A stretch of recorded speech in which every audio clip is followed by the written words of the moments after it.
আসসালামু আলাইকুম বন্ধুরা, আশা করি সবাই ভালো আছেন। বন্ধুরা, থাইল্যান্ডে রেড লাইট এরিয়াতে আপনাদের স্বাগতম। থাইল্যান্ড একটি ট্যুরিস্ট প্রধান দেশ, আর এসব ট্যুরিস্টদের উপর নির্ভর করে এখানে অনেক ব্যবসা প্রতিষ্ঠান গড়ে উঠেছে। কিন্তু থাইল্যান্ডের দেহ ব্যবসাটা যেন সব থেকে এগিয়ে আছে। এখানকার প্রতিটি রাস্তার অলিতে গলিতে বা বিচের সামনে এরকম যৌনকর্মীদের দেখতে পারবেন।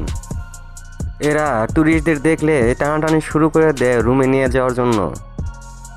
দেখেন বন্ধুরা, এখানে এই লোকটি যেতে অস্বীকার করাতে এই যৌনকর্মীটি কেমন ব্যবহারটা করলো।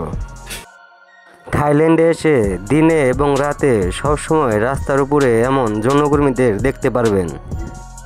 বন্ধুরা, থাইল্যান্ডে মূলত দুই ধরনের যৌনকর্মীরা থাকে।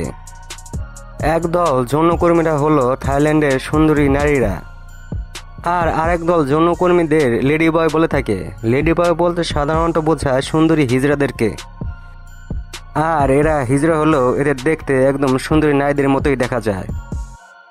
আর এসব লেডি বয় এতটাই সুন্দর হয় যে প্রথম দেখায় বুঝতে পারবেন না কোনটা নারী আর কোনটা লেডি বয়। বন্ধুরা, এখানে লাল ড্রেস পরা এই সুন্দর নারীটিকে যে দেখছেন, ইনি কিন্তু আসলে নারী নয়, ইনি মূলত একজন লেডি বয়। আপনাদের যদি এমন ভিডিও ভালো লেগে থাকে তাহলে আপনারা আমার চ্যানেলটা সাবস্ক্রাইব করে রাখতে পারেন। আমি প্রতিনিয়তই আমার চ্যানেলে এরকম ভিডিও আপলোড করে থাকি। বন্ধুরা, থাইল্যান্ডে দিনের থেকে রাতের বেলায় যৌনকর্মীদের রাস্তায় বেশি দেখা যায়। আর এই থাইল্যান্ডের যৌনকর্মী বা লেডি বয়রা বেশিরভাগ সময় পর্যটকদেরই টার্গেট করে থাকে। এখানে প্রচুর আবাসিক হোটেল গড়ে উঠেছে যেখানে সুন্দরী যৌনকর্মীদের পাওয়া যায়।